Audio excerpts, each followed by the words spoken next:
Picture this. You're a mom with a burning passion for entrepreneurship.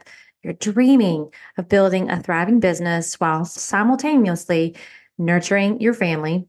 You're filled with all the hope, believing that with enough optimism and determination, success is inevitable. But as days turn into weeks and weeks turn into months, you realize that hope alone isn't enough.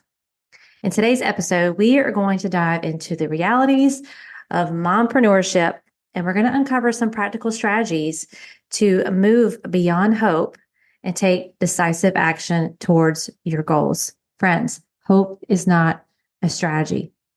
I heard someone say that the other day, and I heard it before.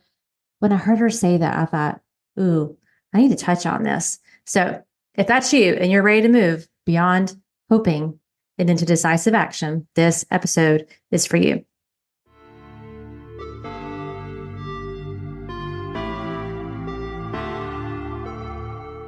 Welcome to the Mompreneur Life Remix podcast, where you will learn how to remix your mompreneur life so that you can win at work without losing yourself in the process. Hi, my name is Martine Williams, and I am your host and CEO, your Chief Encouragement Officer. And this podcast is your one-stop shop to creating a burnout-proof life and business and elevating your clarity, confidence, and courage. Friends, it's time to say goodbye to being the yes girl and hello to creating healthy boundaries, healthy mindsets, and healthy habits.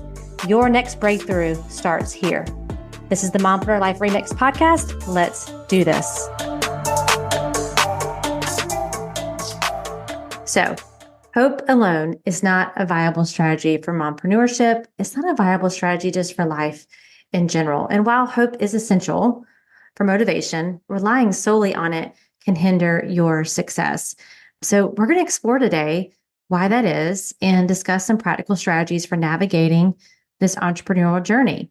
And to live without hope is to cease to live. So I am not saying that hope does not have its place, because honestly, if you don't have any hope at all, then you're not going to even try, right? So it does start with that little bit of hope.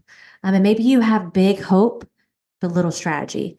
You have big hope and big dreams and big wishes, but very little action and strategy to put behind that. So today we're going to talk about this because I hear, and honestly, I've said these things before. I hope, right? I hope, I wish. And it's not until we check our mindsets and we understand, number one, the pitfalls of hope that really helps us to move into action. So hope is essential, like I said, for motivation, but relying solely on it can lead to complacency, right? It can lead to stagnation. It can lead to just sitting around and hoping and wishing things were different. So that's a pitfall of it. We have to have a little bit of it. But if you're solely relying on that, I know this is going to sound so like, duh, we know this, Martine, but I want you to think about the season of life that you're in, because this can pertain to your business. This can be pertaining to maybe your fitness goals or your marriage. You fill in the blank here, but what are your thoughts about hoping versus taking action? Because many of us fall into the trap of hoping for success without actively pursuing it through strategic planning and action. And listen, I know for some of you, if you're like me, you're like, oh my gosh, strategy just makes you go into break out into hives thinking about being a strategic planner. This is no secret to y'all. I've told y'all this so many times. I've built my business on relationships. That's my superpower, is relating to other people. It's connecting with them instantly. That is my superpower. But I don't just throw strategy out the window, because then you spend a lot of time, a lot of money, and a lot of resources on things that are not going to help drive the business. So some examples of how hope without action can lead to stagnation or failure in your entrepreneur endeavors is how many times do we say, I hope my business will grow this year, right? I hope my business will grow this year. Or maybe it's I hope that my health gets better. I hope that I can lose that weight. I hope that I can increase my strength or my flexibility. I hope that my marriage will heal this year. I hope that I'll get back to dating. And y'all have heard me say this before, but what are you wishing and waiting on versus working and winning in?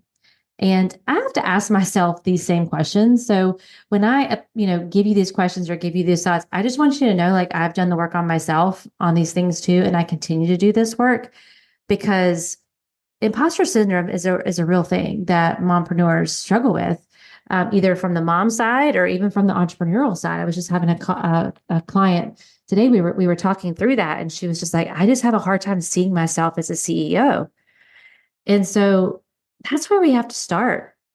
You have to start with what your thoughts are around that, because it wouldn't matter what I told her to do as a CEO or the actions that she should take. If she doesn't even believe that she is a CEO, then she's not going to show up that way. And so we had to kind of work through what is a new thought that she can hold on to get her there. Because even saying I am a CEO, she was like, I don't know that I believe that.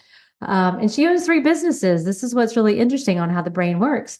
So we worked through that and we came up with the thought that I'm working on becoming a CEO. Like that felt really good for her and gave her some really forward momentum on what are the things that she's going to be doing to actively work on becoming the CEO that she wants. But she can't just be walking around saying, well, I hope I'm a good CEO, or I hope I'll be a CEO one day, because while hope, again, is necessary, it can lead to complacency and stagnation. It can become a pitfall to your success if that's all you have is the hope. So the second thing is really embracing strategic planning.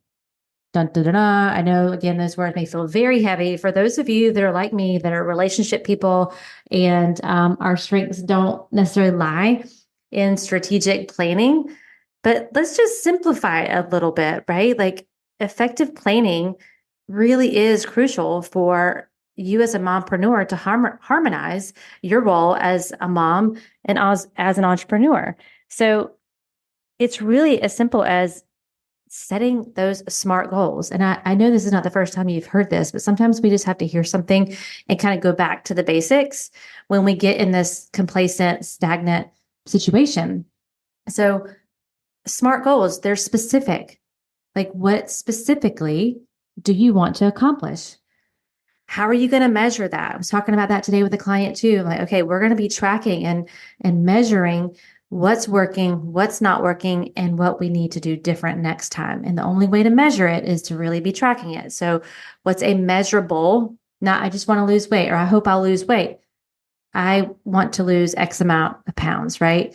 Or I want to have X amount of sales in my business. So what's measurable, achievable? This one is huge, I think, especially for those of us that are ambitious mompreneurs. Like we set these really, really high expectations and standards for ourselves. And frustration is misplaced expectation. And so if you are, yes, you want a stretch goal for sure. If it feels comfortable, if it's not scary, it's probably not big enough. But you want it to be achievable. If not, you're just going to be in this doom cycle of I tried that, it didn't work, I'm not going to try anything again, right? So you just kind of get in this doom cycle. The R for SMART goals is relevant. Like, is this, like, do you have your ladder leaned up against the right wall? Is this relevant for the bigger picture that you're wanting to accomplish this year? And then time bound. For those of us who, and this is the work that I do with one of my clients, every client starts out with her pro scan. And this is really important because it helps me to customize her goals and help her customize the way she's going to achieve those goals. So one of the things that we measure is pace in your personality. And so I have high pace in my personality, which means I am highly patient with myself, highly patient with the process, highly patient with other people. And that can lead, that's a strength, right? We want to have those things. But sometimes for me, that leads to over processing, over analyzing, trying to make it perfect, and procrastination. So I need deadlines. And most of us do. Like we need a time bound deadline on these goals. Because if you give me a year, I'm going to achieve it, but I may wait until like day number 364 to wrap it all up. That's why if you've never read the book, The 12-Week Year, it's highly effective for people who really need to put smaller timelines in place. So I definitely recommend that book if that's you.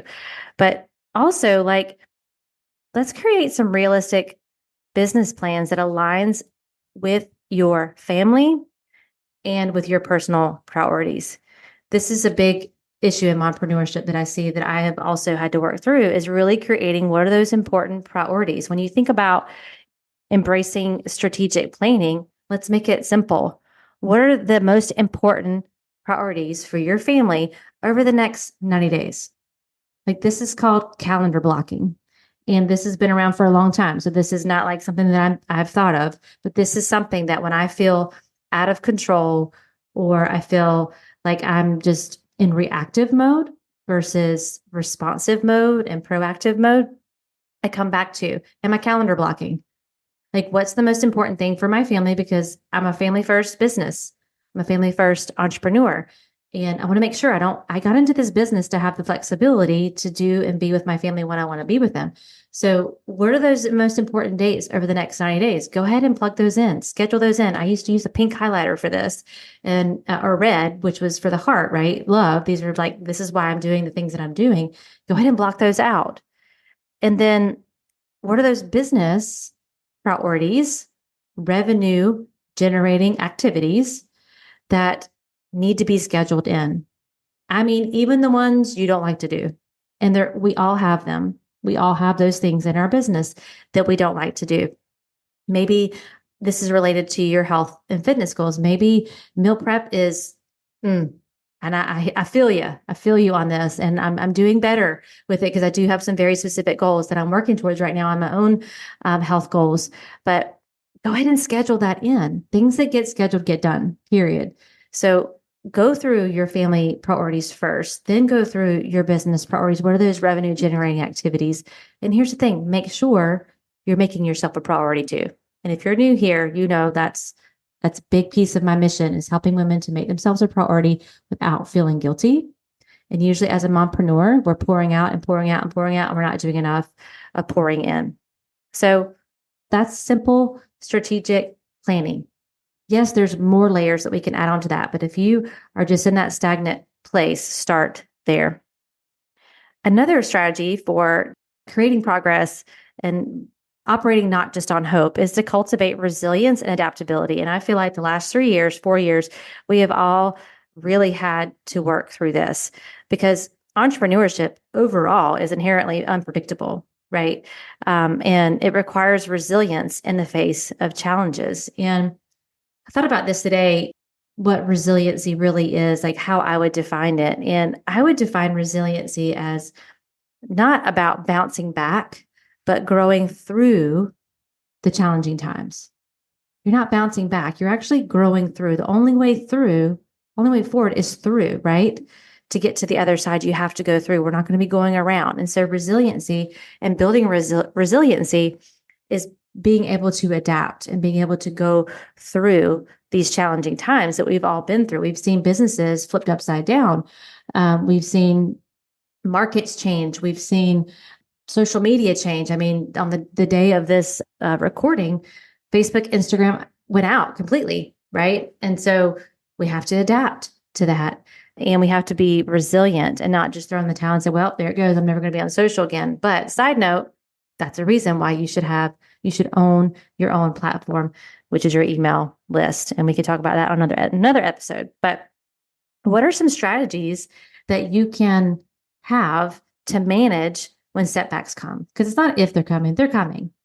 They're coming. So how will you manage setbacks and overcome obstacles without solely relying on hope? What is going to be your strategy in those moments? The importance of adapting to changing circumstances and being open to alternative solutions is really the hallmark of a growth mindset versus a fixed mindset. And this is all about, again, creating resiliency and adaptability and not just living on hope. Is what does a growth mindset mean? And if you haven't read the book by Carol DeWitt called Mindset, it talks in length about this. But basically, a growth mindset is, you're willing to adapt, you're willing to create effort. It's not like your talents and your potential and all of those things aren't fixed. Someone who has a fixed mindset is like, this is the way it is. It's the way it's always been. This is the way it's going to continue to be. When COVID hit, a person with a fixed mindset probably went out of business because they were not willing to adapt. They were not willing to be resilient. And we're going to have, like, I'm not saying another COVID, but there will be other obstacles and setbacks that come forward. So as you think about your mompreneur life, what are going to be some strategies and what mindsets are you going to choose? One of the things I focus a lot on with my clients is they want to change the behavior.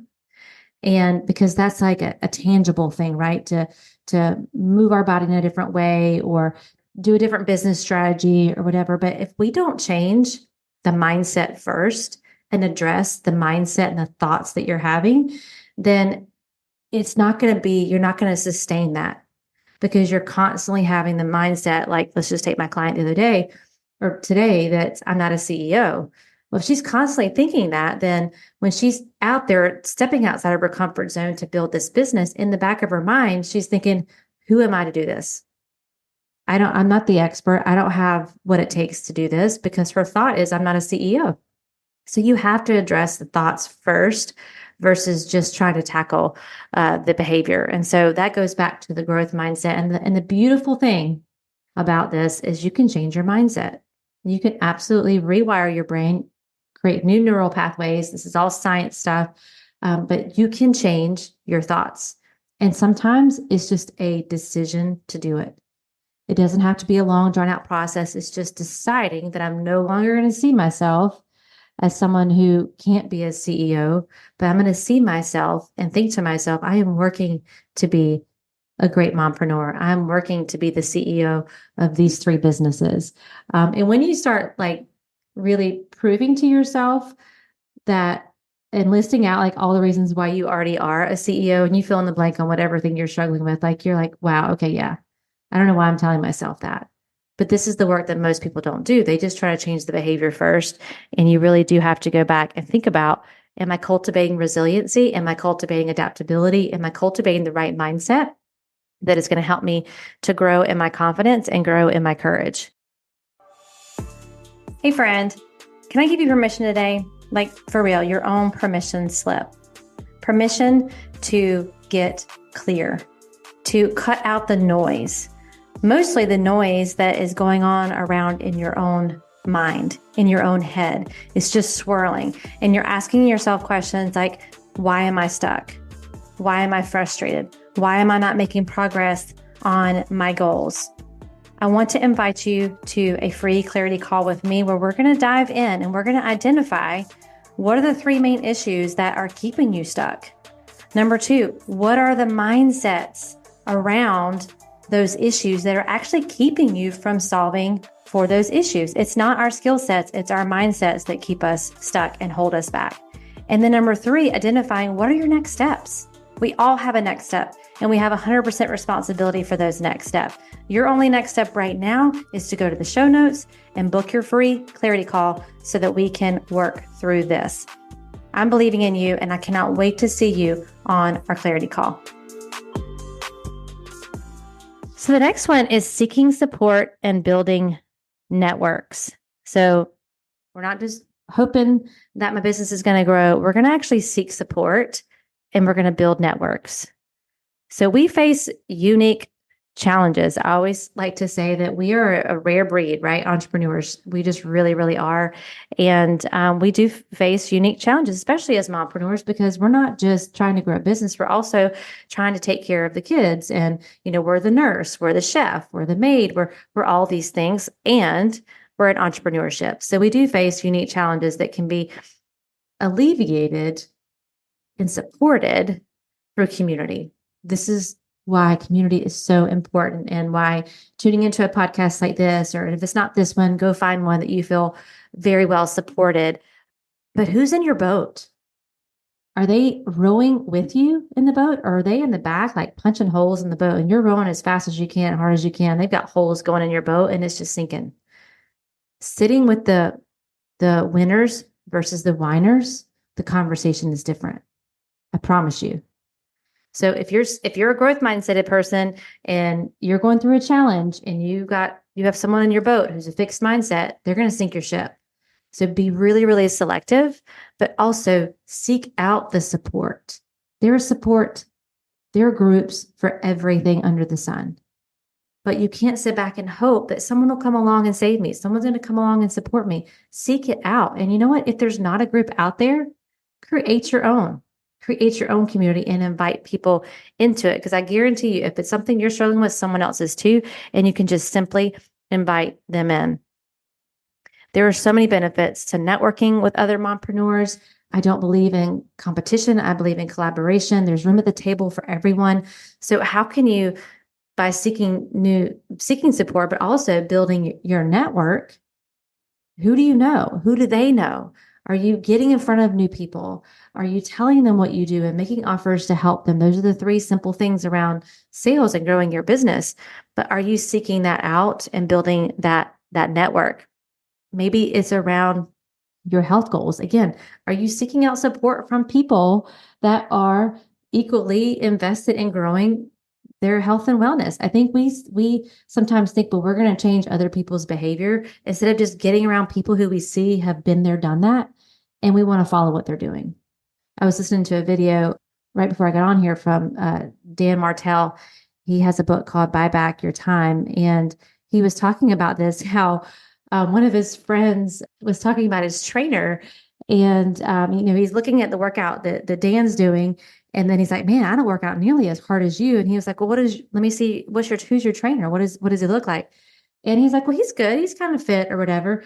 And then they compared the two trainers, and there was a visible difference, right, on the level of fitness and the level of. So of course, he's like, "Are you surprised that my workouts are harder than yours based on that?" So get around people that have either achieved what you want, and they're willing to share their answers in community.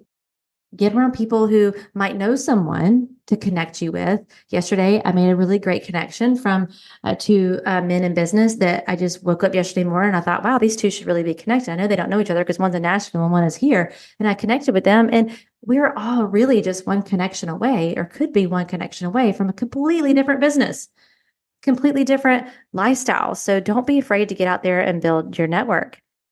Also, taking action. This is the last one. Instead of hoping and wishing, take action and embrace accountability. No one loves that word accountability, but we all need it. And we all could be taking more action. Action is the antidote to mere hope. So to take consistent, purposeful action towards your goal is going to give you better results. Again, I know this is not rocket science, but I really want you to be thinking about your behaviors. Think about your mindsets. Think about your behaviors. Are you taking enough action? It may not be that you're not taking the right action. It could just be you're not doing enough of the right things enough times to get the right results, right? You can go to the gym one time a week. That's going to produce one result. You go to the gym 5 times a week. That's going to produce a different result. Going to the gym is a good thing, but we have to do it enough times to get the right result. So if you're not taking action, some questions I would ask you is, what are your thoughts about the action? What are you telling yourself about the action? It's too hard. It's too uncomfortable. What's the point? It won't be worth the effort. These are all thoughts that I've had. So I'm just being really vulnerable with you here. But is it because you're trying to make it perfect?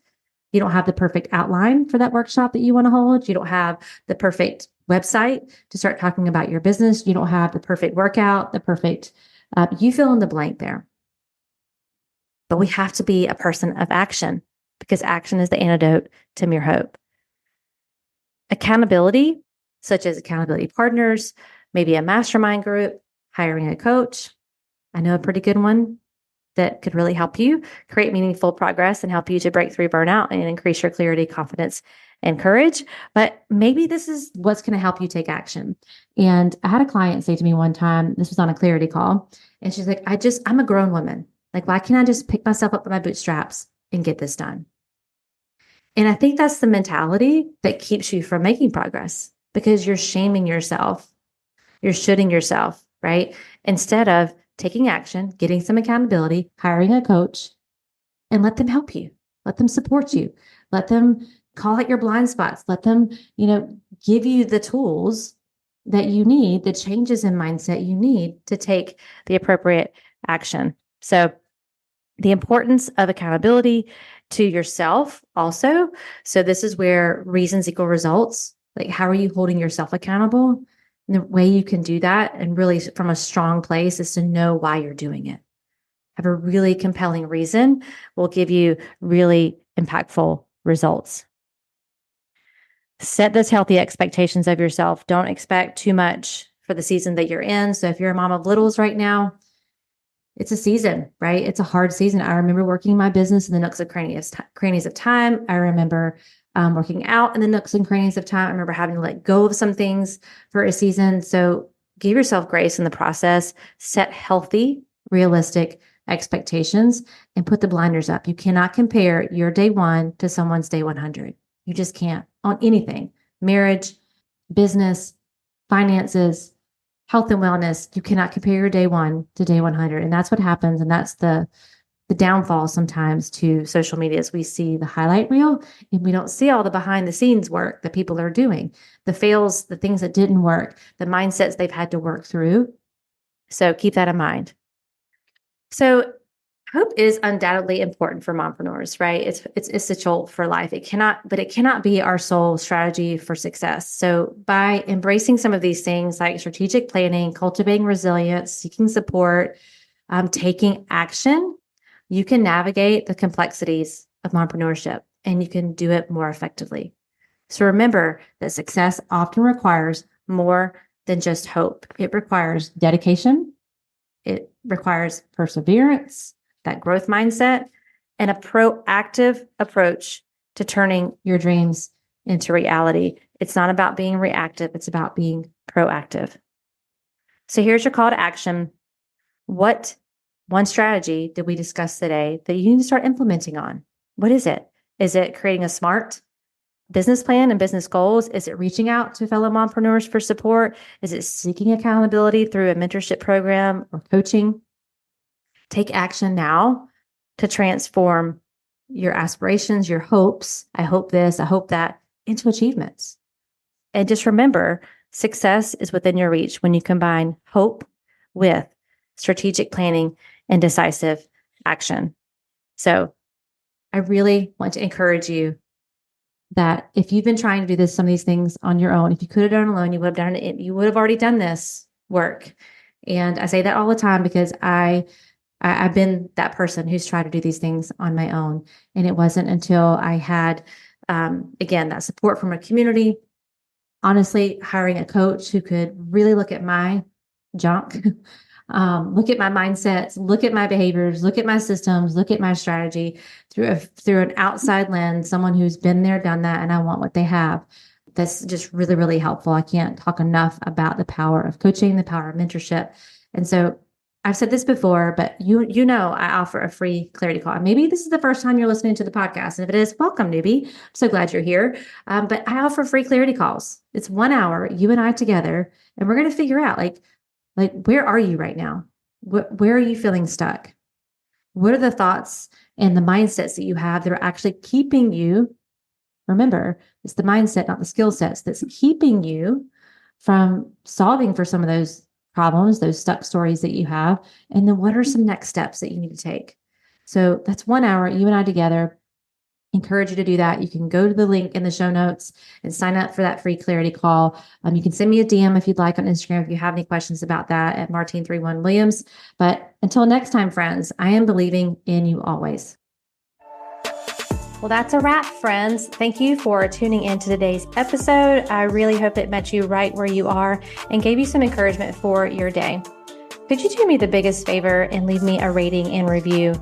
Seriously, it's the best way for you to support the show. And while you're there, be sure to follow the show so you never miss an episode. Thanks again. And until next time, I am believing in you always.